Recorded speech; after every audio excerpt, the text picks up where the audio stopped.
திருப்பாவை 21வது பாசுரம்.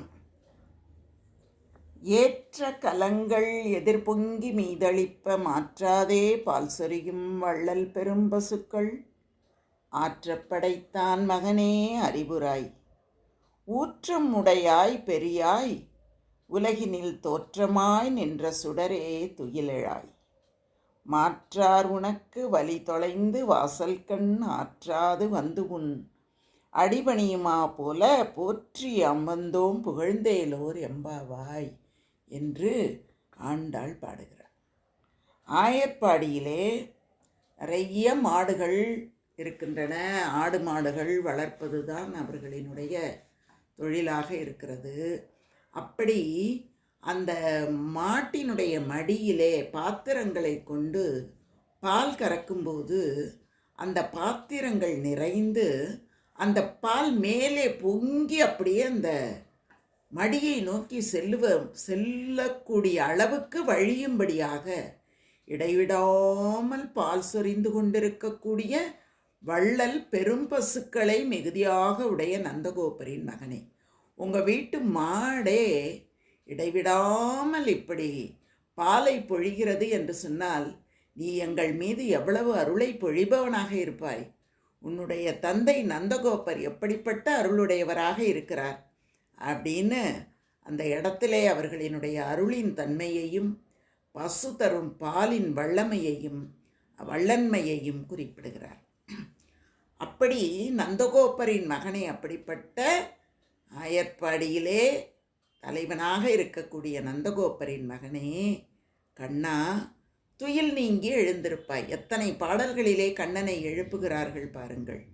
துயில் நீங்கி எழுந்திருப்பாய்.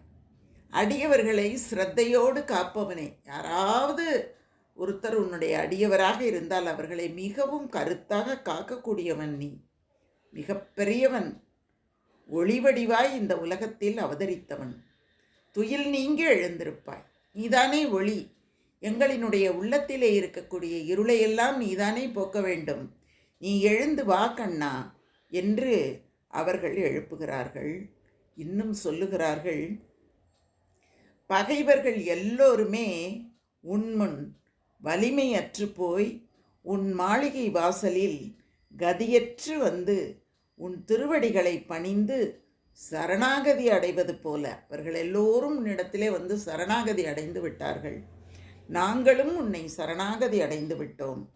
அதன் அடையாளமாக உன்னை போற்றி புகழ்ந்து உனக்கு பல்லாண்டு பாடி வந்தோம்.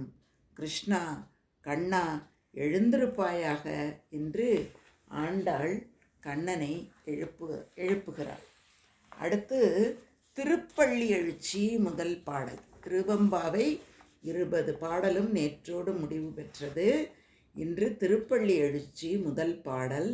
மணிவாசகப் பெருமான் என்ன சொல்கிறார் என்றால், போற்றி என் வாழ்முதலாகிய பொருளே, புலர்ந்தது பூங்கழற்கு இணைத்துணை மலர்கொண்டு ஏற்றி நின் திருமுகத்து எமக்கு அருள் மலரும் எழில் நகை கொண்டு நின் திருவடித் தொழுகோம் சேற்றிதழ் கமலங்கள் மலரும் தன் வயல் சூழ் திருப்பெரும் துறையுரை சிவபெருமானே, ஏற்றுயர் கொடியுடையாய் எமை உடையாய் எம்பெருமான் பள்ளி எழுந்தருளாயே என்று குறிப்பிடுகிறார். என்னுடைய வாழ்விற்கே மூலப்பொருள் நீதான். நீ இல்லை என்றால் என்னுடைய வாழ்க்கையே இல்லை. எனக்கு மூலப்பொருளாக இருக்கக்கூடிய எம்பெருமானே, உன்னை நான் போற்றுகிறேன். சேற்றிலே செந்தாமரை மலர்ந்திருக்கின்ற குளிர்ந்த வயல்கள் சூழ்ந்துள்ள திருப்பெருந்துறையுள் எழுந்தருளியுள்ள சிவபெருமானே, இந்த செந்தாமரை மலர்கள் எங்கே மலர்கின்றன என்றால் சேற்றிலே தான் மலர்கின்றன. என்னுடைய உள்ளம் சேறு போல இருக்கிறது. அதிலே நீ வந்து மலர்ந்து உன் பேரருளை எனக்கு தர வேண்டும் என்று உணர்த்துவது போல திருப்பெருந்துறையிலே எழுந்தருளி இருக்கக்கூடிய சிவபெருமானே, உயர்ந்த நிற்கின்ற எருது கொடி உடையவனே, காளை வாகனத்தை உடையவனே, எங்களையெல்லாம் ஆட்கொண்ட எம்பெருமானே, நீ எங்களையெல்லாம் ஆட்கொண்ட காரணத்தினாலே தான் நாங்கள் எல்லோரும் உன்னுடைய திருவடியை வணங்கும் பேறு பெற்றோம். நீ உன்னுடைய ஆட்கொள்ளல் இல்லை என்றால் எங்களுடைய பாதை வேறு மாதிரி அல்லவா சென்றிருக்கும். எனவே எங்களையெல்லாம் ஆட்கொண்ட எம் பெருமானே, இதோ பொழுது புலர்ந்து விட்டது.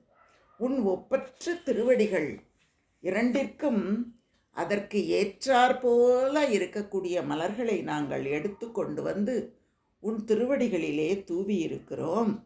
எங்களுக்கு அருள் புரியும் பொருட்டு உன் திருமுகத்தில் மலரும் அழகான புன்னகையை எங்கள் உள்ளத்தில் நிறுத்தி உன் திருவடியை வணங்குகிறோம்.